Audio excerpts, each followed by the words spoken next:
In 2008, the waters were turbulent for US's financial institutions. The unforeseen financial crisis brought a plethora of banks to their knees. But courtesy of unwavering leadership and courage, there was one bank which capitalized on this threat as an opportunity and became the largest financial center in the US, JP Morgan Chase. The brain behind this unimaginable feat was Jamie Dimon, the CEO. Welcome to Business Finance Media. Today we will be breaking down the Jamie Dimon story to become the most powerful banker in America. 1956, Jackson Heights, New York, Jamie Dimon was born to a family with a legacy in business. His father was a wealthy stockbroker who inherited this profession from his father/Jamie's grandfather. As a child, Dimon showed a remarkable aptitude for business and numbers. He spent hours poring over financial reports and stock market data, and he even convinced his father to open a brokerage account for him when he was just 12 years old. His early fascination with finance would lay the foundation for the successful career that lay ahead. In his childhood, he had everything a child from a normal household dreams of. But what set him apart from other children was his ambition to make money and to become a financial force that didn't depend on his father's or grandfather's support. Dimon attended Tufts University, where he studied economics and psychology. He was a natural leader and quickly rose through the ranks of student government, eventually serving as the student body president. After graduating from Tufts University, Dimon was rejected by Harvard Business School, one of the most prestigious institutions in the world. Despite this setback, Dimon refused to give up on his dream. He enrolled in Harvard's night school program and worked tirelessly to improve his skills and knowledge. Dimon's hard work paid off, and he was eventually accepted into Harvard Business School's full-time program. He threw himself into his studies. Determined to make the most of this once-in-a-lifetime opportunity, he studied under some of the most renowned experts in the field of finance, and he learned some of the biggest names in the industry. He graduated from Harvard Business School as a Baker Scholar, an academic honor for the top 5%. After saying goodbye to his first job at Goldman Sachs in 1982, he went to join American Express, where he worked under legendary CEO Sandy Weill. The job was not as lucrative as any of the offers he had, but together with Sandy Weill, they transformed the company into a financial conglomerate. They acquired a series of companies and turned the conglomerate into one of the largest financial services companies in the world. Dimon's rise through the ranks of American Express was swift and impressive, and he eventually became the president of the company.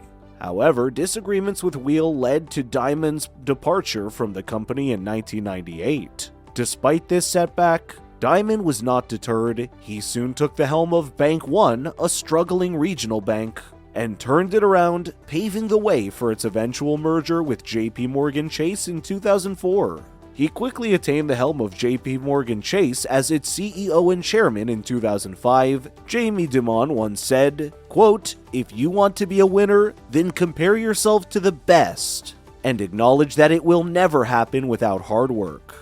When Jamie took the throne, the bank was struggling to compete with its rivals, and its stock price was at an all-time low. However, under Dimon's leadership, the bank underwent a significant transformation. He streamlined operations, cut costs, and focused on risk management. As a result, JP Morgan's stock price rose, and the bank returned to profitability. A couple of years passed, and a new challenge arose, as in 2008, the world economy was in trouble.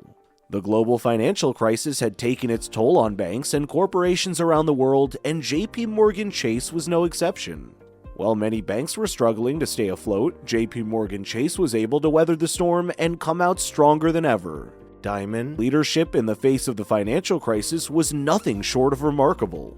As soon as the crisis began, Dimon took decisive action to protect the bank, beginning with a series of cost-cutting measures to reduce expenses. He also identified and sold off weak assets and restructured JP Morgan Chase to make it more resilient.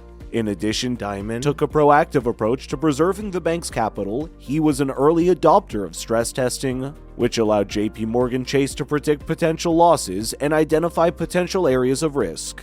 He also moved quickly to raise capital, including issuing new common and preferred stock, as well as raising debt. Dimon also developed a strategy to make JP Morgan Chase more competitive in the market. He identified growth opportunities such as expanding the bank's presence in Europe and Asia and investing in new technologies. He also focused on building strong relationships with clients and investors and ensuring that the bank was well positioned to take advantage of market opportunities. The results of Dimon's efforts speak for themselves. By the end of 2008, JP Morgan Chase had outperformed its peers. It was also the only major U.S. bank to avoid any government bailouts. As of 2021, JP Morgan Chase continues to be one of the world's largest banks, with a market value of $496 billion and total assets of $3.4 trillion. In circumstances Jamie performed, anyone would have resigned, but he never gave up and made sure he was on top of his game. He once said, "Abraham Lincoln never denigrated, never scapegoated, never finger-pointed, and he had reason to." Over the years, JP Morgan had continued to grow and expand under Dimon's leadership. The bank had made strategic acquisitions such as the acquisition of Bear Stearns and Washington Mutual during the financial crisis, which has helped it expand its reach and increase its market share. Today, JP Morgan is one of the largest banks in the world with a presence of over 60 countries and operations spanning 4 continents. Jamie Dimon, known for his expertise and experience in the financial industry, has a vast portfolio of leadership roles beyond his tenure as CEO of JP Morgan Chase. He has served on the board of directors of the New York Federal Reserve Bank, a prestigious position that requires a deep understanding of the financial sector. As a member of the Business Roundtable, he joined an exclusive group of CEOs of leading U.S. companies, bringing his strategic insight into the table. Dimon's contributions to education and financial services have also been recognized, as he served on the Harvard Business School Board of Dean's Advisors. Offering guidance and support to future business leaders, he was also a member of the National Investment Company Service Association (NICSA), where he worked to promote best practices in the investment company industry. The Partnership for New York City is another notable organization that has benefited from Dimon's involvement, where he brings his experience and vision to help drive the economic growth of the city.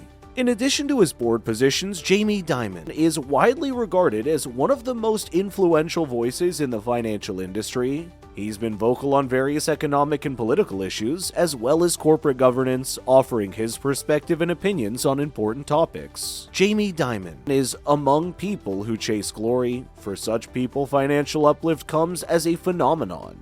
Today, Dimon is among the richest people in the world, with an estimated net worth of around $1.6 billion. His wealth is largely tied up in his stake in JP Morgan and the various assets he owns. Dimon properties in some of the most exclusive cities in the world. He recently purchased a 2-story penthouse in Manhattan for $30 million. He also owns several mansions, each of which is worth millions. He also boasts a portfolio of stocks and bonds which are worth millions. His JP Morgan shares alone are worth around $500 million.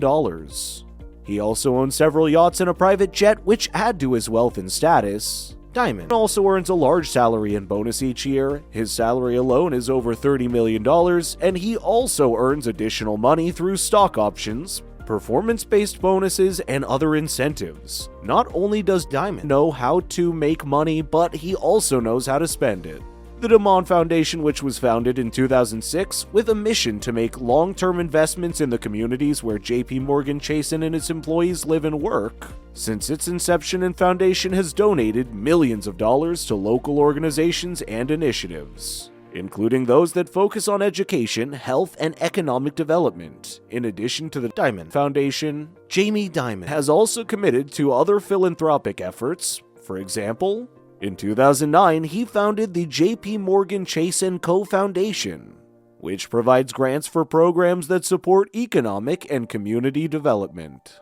Apart from philanthropy, Jamie Dimon has also been an outspoken advocate for social justice issues. He has consistently used his platform to speak out against racism and discrimination, and he has also been a vocal proponent of diversity and inclusion in the workplace. He has also been a strong supporter of the LGBTQ community and has advocated for the rights of all people. While many people rose to the throne in other competitive banks of the U.S., Jamie Dimon's position remained undeterred due to his never-ending motivation to work and reap the best. His journey is a hallmark of hard work, courage, making brave decisions, and lifelong learning. Safe to say, the Morgan Empire is now the Dimon Empire.